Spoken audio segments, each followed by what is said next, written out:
prayed, God, I really wish that I could find out the family that made the decision to donate this heart to me. But that's always a secret. Well, through this particular possibility, he contacted the donor firm and he really pursued it. And they said, well, here's what we could do.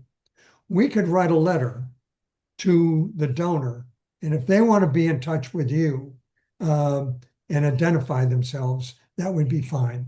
So they got the letter. The mother and the daughter gets this letter, and the man introduces himself, and they're just so thrilled. And so now, please welcome the official, non-official, non-sponsor of the Savannah Bananas, but a big fan. Please welcome John Fletcher. Thank you, my friend Jesse Cole, owner of the Savannah Bananas, and welcome to this Friday's edition of 15 on Fridays with Fletch. I'm a huge fan of today's guests because I've read their books, watched their movies, and I read their devotionals. We're talking about the folks who created Godwinks books and Godwinks Christmas movies that were #1 on Hallmark every Christmas season. SQuire Rushnell was a successful TV executive who led Good Morning America to first place for the first time and shared 75 Emmy Awards as the father of Schoolhouse Rock on ABC. He also became a legend in children's TV programming. And his wife, Louise DuArt, is one of the most recognized comedic impressionists and worked with TV legends Carol Burnett, Tim Conway, Harvey Korman, and more. So SQuire and Louise have produced a dozen books and 5 movies, with the 4 on Hallmark reaching the #1 faith movie at Christmas for several years. Well, welcome back to 15 on Fridays with Fletch. We're here with Louise DuArt and SQuire Rushnell. And your movies, the Godwink Christmas movies, were the #1 rated faith shows during the Christmas seasons when they first came out, and they're still playing. Are we going to be seeing any more Godwinks movies soon? well, I hope so. We had 4 Hallmark movies, Godwink Christmas. Each one of them was called a Godwink Christmas, and then it had a subtitle. And they are among the most viewed repeatedly movies on the Hallmark Channel, and also Rescued by Ruby on Netflix. Surprises people because it has such redundant viewing. But even more than that, when the Netflix people told us that we had 100 million viewers after the first year, that was good. They liked that. But what really surprised them was that 80% of those 100 million viewers watched the movie Rescued by Ruby to the very end. Mm-hmm. Even if it was watching it for the 10th time, they'd watch it to the very end. Mm-hmm. And that is what kind of is a demarcation for what the Godwink movies are doing and achieving. Mm-hmm. I admire how y'all regularly publish your Godwinks messages to your email list, and I'm always looking for your latest ones to use in my morning devotional Run with Endurance. Y'all collaborate on these messages as well as on the books, right? Yes, Mm-hmm. we really Yeah. do. Again, it's like, and sometimes we take what's happening currently Mm-hmm. in the world or culturally, and we always try to lead people to the hope that God is in this, even in the crisis situation that sometimes we find ourselves with, that Christ is right there in the midst of it, and that we can always trust him, to know that, as in Romans 8:28, all things do work together for good. And so, we always try to lead people to understand that no matter what you see with your physical eyes, try to see things through God's perspective, spiritual eyes, because it will always turn out well in the end. It always does. And we've learned through social media that this is a wonderful way to keep in touch with people and to build the brand. That was very much a part of everything that we've done over the last 2 decades, is to build the brand, because that's even more important to us than selling the books. Building the brand, because the brand has God's name in it. Mm-hmm. So having a Godwink Christmas as a title of a movie on Hallmark on 4 of those movies, which they run the sprockets off. Believe me, we tried to get God in the title with Netflix, but Yeah. we didn't succeed on that Yeah. one. Well, we'll But come back to them. We're gonna the come next back one. to them. Yeah. But building the brand is really very important, because we feel as though the ministry that we have and the mission that we have for God is that we're working for God in every single thing that we do. And we need to bring people to him. And that's what these movies, These testimonies, really. Yeah, they're all testimonies.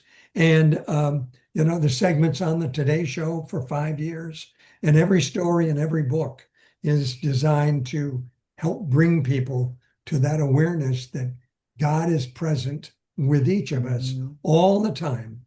And all it takes is for you to reach out to him in prayer. When I pray, I'm talking to God. When he talks to me, it's a Godwink, and he will communicate back to you in his special way. How often do people send you their Godwinks, and how do they send them to you? Is it through social media, email, or how? Well, people, the best and the easiest way is go to godwinks.com and just look in the upper right-hand corner that talks about your story, and then click that. It'll give you a form that you can write your story, and the story suggests 600 words.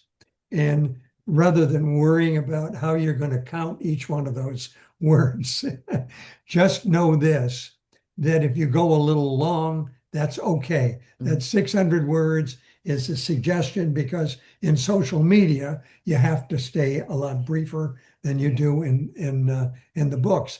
But the social media, which our social media is almost 500,000 now in terms of followers, that's our great testing ground too.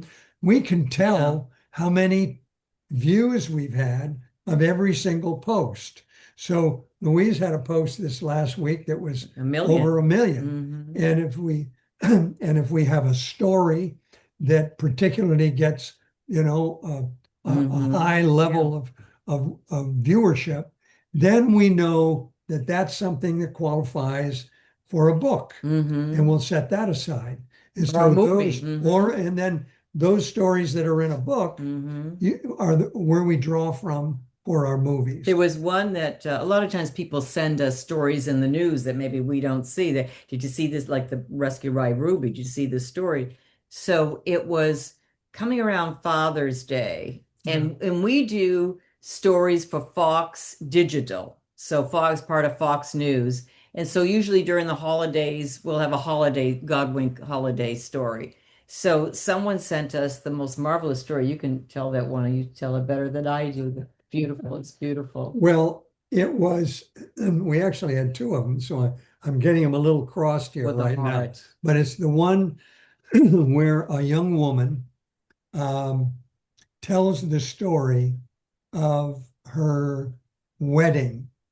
And when she was a teenager, her father passed away suddenly. It was a violent death. It was a shooting, and he was caught in the crossfire. And so she and her family were just devastated. Her mother was devastated. And so when they were at the hospital, she and her mother, they asked, do you want to donate your organs, their father's organs? And they said, yes. If he can save a life, that would be wonderful.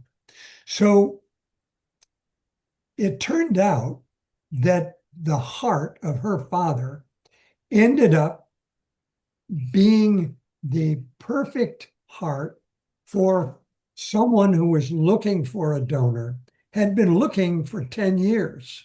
In fact, he was in such bad shape now in his health, he could hardly stand up. And they were measuring his lifetime in days and weeks.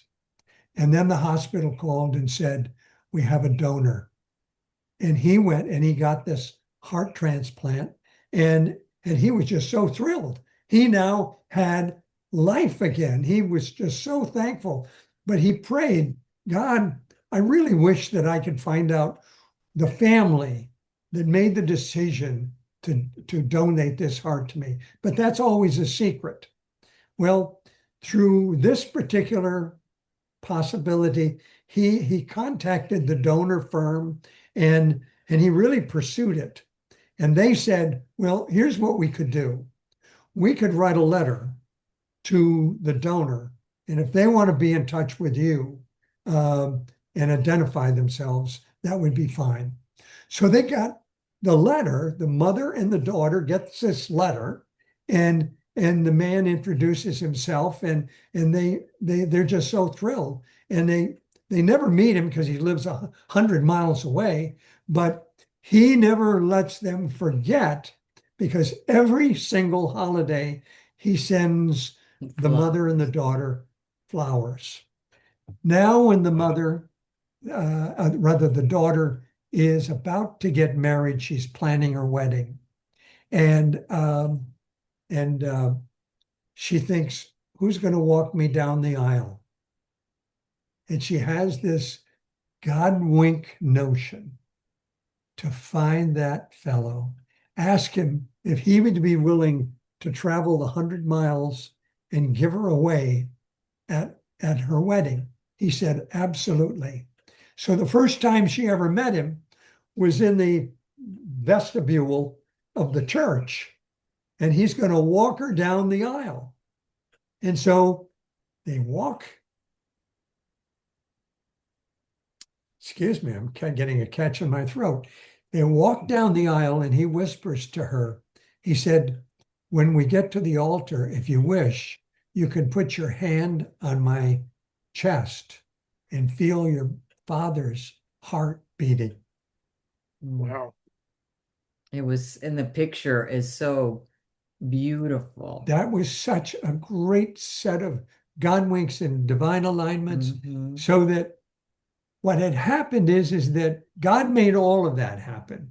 He made the donation happen. He made the man reach out to her, and all of that fit perfectly. And that was a story we did for Father's Day, and it was Fox Digital. Very popular. People, we're in a time in our society where there's so much mean-spiritedness and there's so much anger and hate. And so the one thing that was consistent with that story was, wow, to see kindness again. Please give us more stories like this. We need signs of hope. That's right. That's right. We need signs of hope.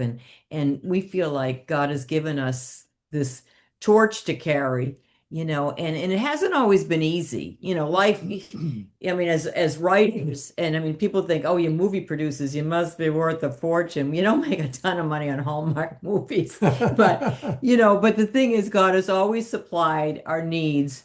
But the treasure we have more than anything is, again, to be that vessel that he uses to tell other people's testimonies. And he says in his word, give testimony to what I've done. And we think that stories are one of the best ways to show God's love and his faithfulness to us is in someone else's story. I want to give you an exclusive, John. Hold a moment while I grab a prop. Right there.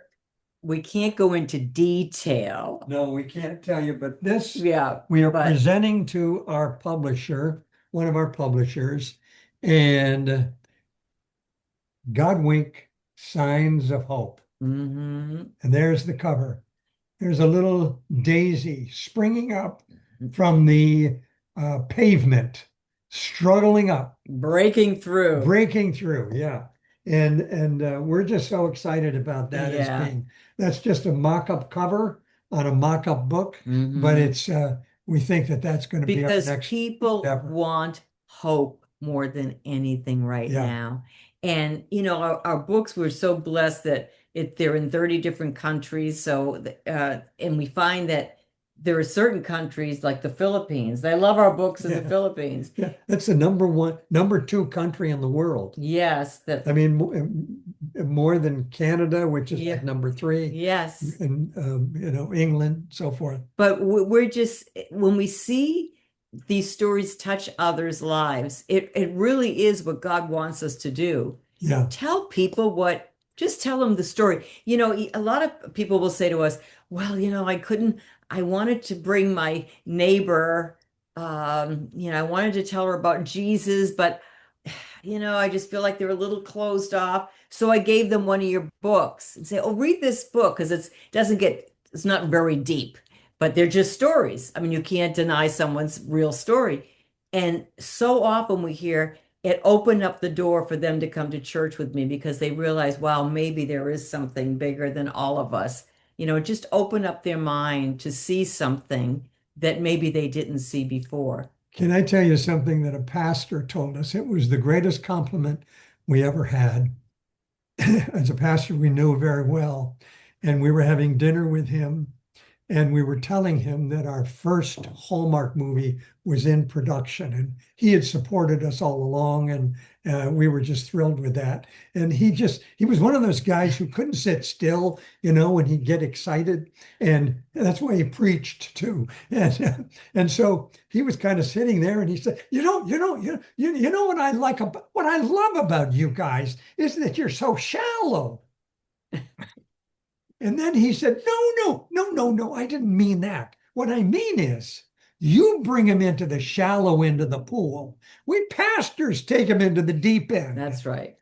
Gotta get their toe in the water. Yeah. So we're the toe in the water people. So when my wife says Godwinks are not very deep, Right. we are so glad we are We're the shallow shallow. people. We're And we happy. tell people we are shallow. This is the lady who does funny voices for a living. I'm the guy who brought you Schoolhouse Rock. That's shallow. There you go.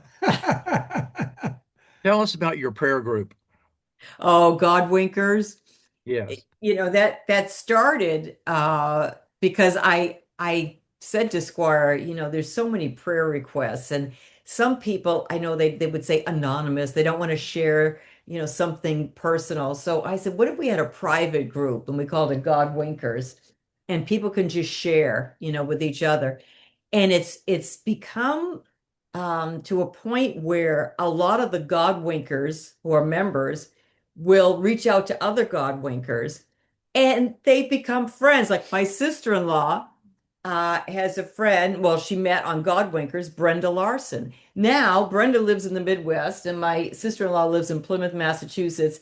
They get together all the time. They fly to each other's house and they get together and Or come visit us. come visit us. And Yeah. we've gotten to know personally known so many of the people. And it's an intimate group where that they're prayer warriors. Like if someone has a problem, you might get, 100 people saying, I'm praying for you, give you scripture, uphold them. So they know where they can go, where it's safe, and they know that these people are going to pray for them. That's beautiful. Well, we've come to the end of the third segment. We're still going strong. There's more coming because Louise, DuArt, and SQuire Rushnell have so much to share about the whole concept of Godwinks and about how it can just transform our lives. So we'll be back with the fourth part in just a moment.